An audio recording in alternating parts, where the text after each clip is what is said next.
नमस्कार, मैं श्रेया और आप देख रहे हैं बातें यूपी की। आइए शुरुआत करते हैं अपने खास कार्यक्रम यूपी दिस वीक की, पर उससे पहले नजरें हेडलाइंस पर। नोएडा एयरपोर्ट परिसर में राफेल और मिराज विमानों के लिए डसॉल्ट बनाएगा एमआरओ केंद्र। भारत में रक्षा क्षेत्र को मिलेगा नया बल। पंजाब ने जीती 15वीं हॉकी सीनियर पुरुष राष्ट्रीय चैंपियनशिप 2025। झांसी में हुआ आयोजन, उत्तर प्रदेश को मिला तीसरा स्थान।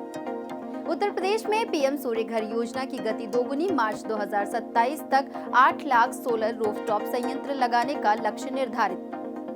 प्रयागराज की शक्ति दुबे बनी यूपीएससी टॉपर, दरोगा की बेटी ने पाई all India rank 1। TV mechanic और पंचर बनाने वालों के बच्चे भी चयनित। नागरिक मामलों का अपराधीकरण बना चिंता का विषय। सीजेआई संजीव खन्ना ने उत्तर प्रदेश सरकार की प्रवृत्ति पर जताई नाराजगी। लखनऊ के सांसद खेल महाकुंभ में 10,000 खिलाड़ियों ने लिया हिस्सा, विजेताओं को मिला 8 लाख का पुरस्कार। उत्तर प्रदेश की रेशम सखी योजना 50,000 महिलाओं को रेशम उत्पादन में प्रशिक्षित कर सशक्त बनाने का लक्ष्य, ग्रामीण अर्थव्यवस्था को मिलेगा लाभ। और अब खबरें विस्तार से। फ्रांसीसी company Dassault aviation Noida airport परिसर में राफेल और मिराज 2000 विमानों के लिए एमआरओ केंद्र बनाएगी। एमआरओ यानी maintenance, repair and operation centre, यानी ऐसी जगह जहां इन विमानों की मरम्मत, रखरखाव और ओवरहॉलिंग का काम किया जाता है। इसके लिए 1365 हेक्टेयर भूमि अधिग्रहित की जा चुकी है। कंपनी यहां एक सेंटर ऑफ एक्सीलेंस और एरोनॉटिकल विश्वविद्यालय भी खोलेगी, जहां तकनीकी शिक्षा दी जाएगी।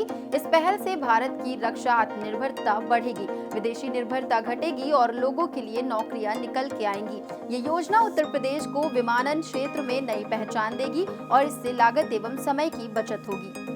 झांसी के मेजर ध्यानचंद हॉकी स्टेडियम में आयोजित 15वीं हॉकी इंडिया सीनियर पुरुष राष्ट्रीय चैंपियनशिप 2025 का खिताब पंजाब ने मध्य प्रदेश को हराकर जीता। 4 से 15 अप्रैल तक चली इस प्रतियोगिता में कुल 30 टीमों ने भाग लिया, जिन्हें 3 डिवीजनों में विभाजित किया गया था। उत्तर प्रदेश ने मणिपुर को हराकर तीसरा स्थान प्राप्त किया। हॉकी के जादूगर मेजर ध्यानचंद के नाम पर बने इस स्टेडियम में हुई ये चैंपियनशिप देश की हॉकी प्रतिभाओं को मंच देने का प्रयास रही। बता दें कि मेजर ध्यानचंद एक फील्ड हॉकी खिलाड़ी थे जो 3 बार के ओलंपिक स्वर्ण पदक विजेता थे। इन्होंने साल 1928, 1932 और 1936 के ओलंपिक संस्करणों में स्वर्ण पदक हासिल किया था। हर साल 29 अगस्त को मेजर ध्यानचंद की जयंती पर राष्ट्रीय खेल दिवस मनाया जाता है। अब बढ़ते हैं अगली खबर की ओर। उत्तर प्रदेश सरकार ने पीएम सूर्य घर योजना के तहत सोलर रूफटॉप प्लांट्स की स्थापना दर को दोगुना करने का निर्णय लिया है।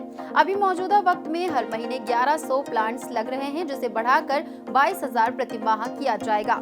मार्च 2027 तक 8 लाख संयंत्र लगाने का लक्ष्य है। बताते चले कि केंद्र सरकार की पीएम सूर्य घर योजना के तहत 1 करोड़ परिवारों को 300 यूनिट तक मुफ्त बिजली देने का लक्ष्य है, जिसके लिए 60% तक सब्सिडी भी दी जा रही है। लोगों को इस बात के लिए प्रोत्साहित किया जा रहा है कि वे अपने घर वगैरह की छतों पर सोलर सिस्टम लगवाएं। इस योजना से लोगों को सस्ती बिजली, ज्यादा आमदनी और रोजगार के नए मौके मिलेंगे। साथ ही सौर ऊर्जा को बढ़ावा मिलेगा और पर्यावरण भी सुरक्षित रहेगा। यूपीएससी 2024 में प्रयागराज की शक्ति दुबे ने ऑल इंडिया रैंक 1 हासिल कर इतिहास रच दिया है। इस साल भी महिलाएं ही ज्यादातर शीर्ष पदों पर अपना दबदबा बनाए हुए हैं। इस लिस्ट में शक्ति दुबे के बाद हर्षिता गोयल, डोंगरी अर्चित, पराग शाह, मर्गी चिराग और आकाश गर्ग का नाम है। बता दें कि सिविल सर्विसेज परीक्षाओं का आयोजन हर साल यूपीएससी 3 चरणों में करता है, जिनमें प्रारंभिक परीक्षा, मुख्य परीक्षा और साक्षात्कार शामिल है। इन परीक्षाओं के माध्यम से भारतीय प्रशासनिक सेवा यानी आईएएस, भारतीय विदेश सेवा यानी आईएफएस और भारतीय पुलिस सेवा यानी आईपीएस समेत कई अन्य सेवाओं के लिए उम्मीदवारों का चयन होता है। इस साल यानी 2025 के लिए यूपीएससी 25 मई को सिविल सर्विसेज की प्रीलिम्स परीक्षा आयोजित करेगी, जिसके लिए एडमिट कार्ड आधिकारिक वेबसाइट पर जारी किए जाएंगे।